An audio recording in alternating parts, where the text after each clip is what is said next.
Hello friends, welcome to my YouTube channel CK education hub. Friends, आज के इस video में मैं आप लोगों को Bihar board class 11th English Rainbow part 1 poetry section का पहला चैप्टर जिसका नाम है where the mind is without fear को समझाने जा रहा हूँ। Friends, where the mind is without fear यह एक पोएम है और इसके जो पोएट है रविंद्रनाथ टैगोर है। अच्छा, इस पोएम को पढ़ने से पहले इसके जो पोएट है रविंद्रनाथ टैगोर, इनके बारे में पढ़ते हैं और समझते हैं। लिखा गया है, Rabindranath Tagore was born in 1861 and died in 1941. The recipient of the Nobel Prize for literature in 1913 was one of the greatest lyric poets of the world।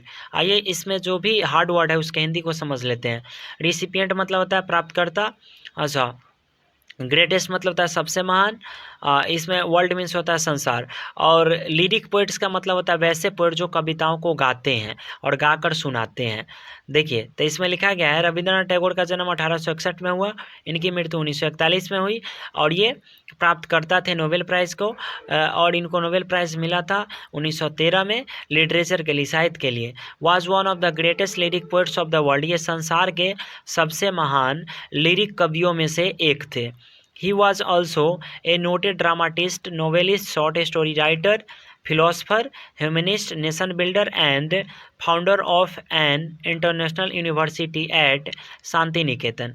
इसमें लिखा गया है, ये संसार के सबसे महान लिरिक कवियों में से एक तो थे ही, लेकिन साथ ये महत्वपूर्ण और ये फेमस, लोकप्रिय और प्रसिद्ध नाटककार भी थे, ड्रामाटिस्ट भी थे, नोवेलिस्ट, उपन्यासकार भी थे, शॉर्ट स्टोरी राइटर, छोटे छोटे कहानियों के लेखक भी थे, फिलोसफर, ये दार्शनिक भी थे, ह्यूमनिस्ट, मानवतावादी भी थे, नेशन बिल्डर, राष्ट्र निर्माता भी थे, and founder of an international university at Shantiniketan, और शांति निकेतन में एक अंतर्राष्ट्रीय विश्वविद्यालय के ये फाउंडर थे, यानी संस्थापक थे। देखिए आगे क्या लिखा गया है इनके बारे में। He wrote primarily in Bangla but rendered a large number of his own works into English and in the process wrote them anew। लिखा गया है, ये मुख्य रूप से बांग्ला में लिखते थे, लेकिन उसमें से इनकी जो कुछ रचनाएं थी, इनकी खुद की जो रचनाएं थे, हिज ओन वर्क्स का मतलब होता है इनकी खुद की रचनाएं, उसको वह क्या किए थे, मतलब उसको नए प्रकार से लिखे थे। अन्यू का मतलब होता है नए प्रकार से लिखना। अच्छा, ये जो नए प्रकार से वो लिखे थे, इस प्रोसेस में, इस प्रक्रिया में वह क्या किए थे, तो जितना भी जो बांग्ला में लिखा गया था इनकी महत्वपूर्ण रचना, उसको क्या कर दिए थे, ये इंग्लिश में लिख दिए थे।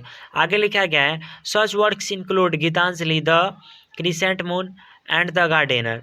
देखिए, ये जितनी भी मतलब बांग्ला में लिखी गई थी, जितनी भी इनकी महत्वपूर्ण रचनाएं जिसको ये इंग्लिश में ट्रांसलेट किए हैं, उसमें सबसे पहले गीतांजलि, द क्रिसेंट मून है, द गार्डनर है। आइए आगे देखते हैं इनके बारे में क्या लिखा गया है। His other important works include, मतलब इनकी कुछ अन्य महत्वपूर्ण रचनाएं हैं जिसमें शामिल है Gora, the wreck, the post office, Sadhana and the home and the world. आगे देखिए इनके बारे में क्या लिखा गया है। Where the mind is without fear, a lyric taken from Gitanjali. Where the mind is without fear जो है ना, यह एक लिरिक है, मतलब यह एक गीत है जो लिया गया है कहाँ से, गीतांजलि से लिया गया है। फ्रेंड्स, मैं आपको बताना चाहूँगा, ये पोएम जो होता है जिसे हम लोग कविता कहते हैं, उसे ना लोग गा कर भी सुनाते हैं, इसीलिए उसको हम गाते हैं, तो कविता को हम लोग गीत भी बोल सकते हैं। देखिए आगे क्या लिखा गया है। Is one of his best remembered patriotic poems, यानी ये जो where the mind is without fear जो है, यह एक पोएम है, यह एक गीत है जिसको गीतांजलि से लिया गया है, और ये सबसे बेस्ट यानी सबसे बढ़िया रिमेंबर्ड, यादगार देशभक्ति कविता है।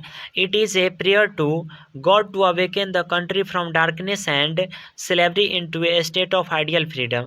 मतलब ये जो where the mind is without fear ना, यह एक देशभक्ति कविता है जिसमें वह प्रार्थना करते हैं, क्या करते हैं, प्रार्थना करते हैं किससे, भगवान से, और उनसे कहते हैं अवेकन मतलब जगाने के लिए। किसे जगाने के लिए, तो अपने कंट्री को यानी अपने देशवासियों को जगाने के लिए कहते हैं।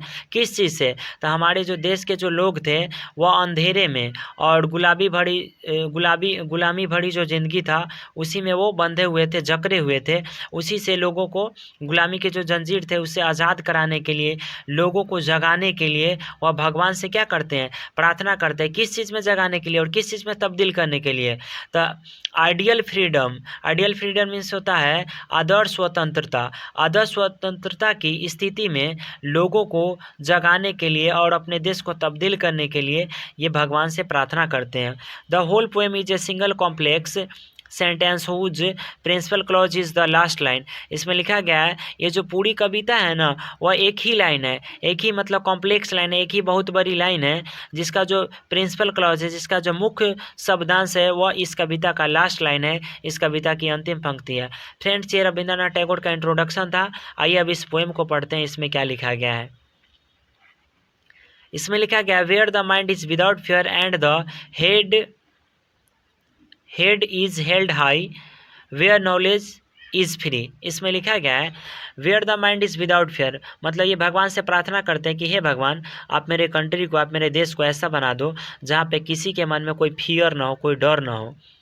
And the head is held high, और सबका जो हेड है, सबका जो सिर है वह ऊपर की ओर मान सम्मान के साथ उठा हो, मतलब सबका सिर ऊपर ही रहे, कोई अपना सिर नीचे करके न चले, और ऐसा ना हो कि किसी के मान सम्मान पे कोई मतलब किसी जाति या धर्म के लोग जो है उसके मान सम्मान पे ठेस पहुंचाए और उसे मतलब बेइज्जत करे, ऐसा ना हो। मतलब सबके पास समानता का अधिकार हो और सब मान सम्मान के साथ जिए और सबका सिर ऊपर हो, किसी को शर्मिंदगी भरी ज़िंदगी न जीना पड़े, किसी को जिल्लत भरी ज़िंदगी न जीना पड़े, इस बात की वह प्रार्थना करते हैं भगवान से और कहते हैं कि आप मेरे देश को आज़ाद करवा दीजिए।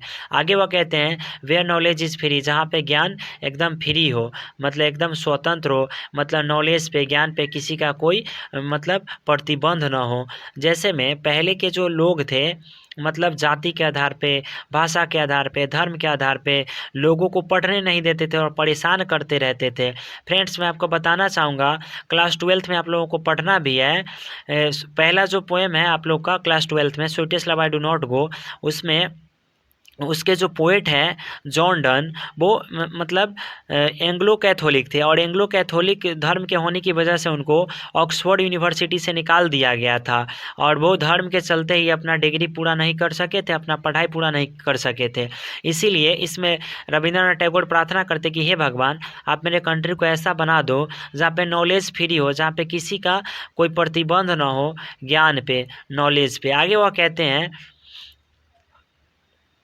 where the world has not been broken up into fragments by narrow domestic walls। आगे वह कहते हैं कि ये भगवान, आप मेरे कंट्री को ऐसा बना दो जहाँ पे मतलब मेरा जो देश है वो फ्रैगमेंट्स मतलब छोटे छोटे हिस्सों में बटा ना हो।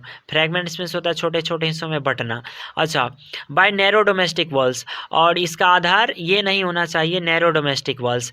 नैरो डोमेस्टिक वॉल्स का मतलब होता है जाति के आधार पे, धर्म के आधार पे, मतलब भाषा के आधार पे हम लोग जो समाज को बांट देते हैं, समाज में बंटवारा कर देते हैं, वो मतलब इस तरह से हमारा देश छोटे छोटे हिस्सों में बंटा ना हो, इस बात की वह प्रार्थना करते हैं भगवान से। आगे देखिए क्या लिखा गया है, where words come out from the depths of truth.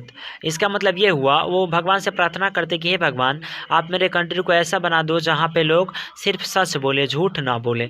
आगे वह कहते हैं where the tireless striving stretches its arm towards perfection.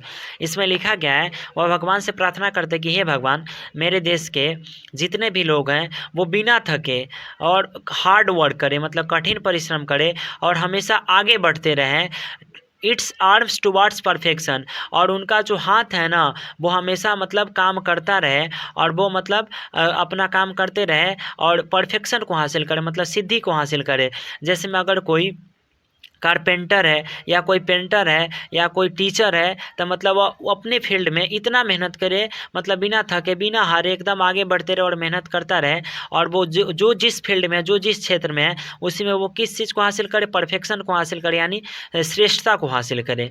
देखिए आगे वह क्या कहते हैं भगवान से, where the clear streams of reason has not lost its way into the dreary desert sand of dead habit। इसमें लिखा गया है where the clear stream of region, region means होता है क्षेत्र या एरिया, जिस प्रकार से मतलब नदी की जो जलधारा होती है मतलब वो अपना रास्ता नहीं खोती है, ड्रेरी मतलब होता है सारा गला। और डिजर्ट मतलब होता है मरुभूमि, मरुस्थलीय भूमि। और सैंड मीन्स होता है बालू। और डेड हैबिट मतलब होता है, मतलब ये गंदी आदतें होती है डेड हैबिट मीन्स। तो ये मतलब कहते हैं कि जिस प्रकार से ये जो नदी होती है, नदी की जो जलधारा होती है वो अपना रास्ता नहीं खोती है, मतलब कितना भी मतलब उसके रास्ते में कंकड़ पत्थर बालू आ जाए फिर भी वो आगे बढ़ता रहता है। उसी प्रकार से जो मतलब जिसका जिसका मन में मतलब ज्ञान होता है, जिसके पास नॉलेज होता है, जो ज्ञानी लोग होते हैं, मतलब उनके मतलब उन पे ना ये जो गंदी जो आदतें होती है, जो मतलब लोगों का जो बुरा विचार होता है, उसका कोई भी फर्क उस पर नहीं पड़ता है और वो हमेशा आगे बढ़ते रहता है। देखिए आगे क्या लिखा गया है, where the mind is led forwarded by thee into ever widening thought and action. ये कहते हैं where mind is led forwarded by thee into ever widening. Ever widening का मतलब होता है हमेशा आगे बढ़ना। अच्छा, इसमें लिखा गया where mind is led forwarded, मतलब जहाँ पे लोगों का मन मस्तिष्क आपके आपके मार्गदर्शन में, आपके मतलब मार्गदर्शन में ही आगे बढ़े, आप ही से प्रेरणा लेके वो आगे बढ़े और कुछ भी गलत ना करे और हमेशा आगे बढ़ते रहे।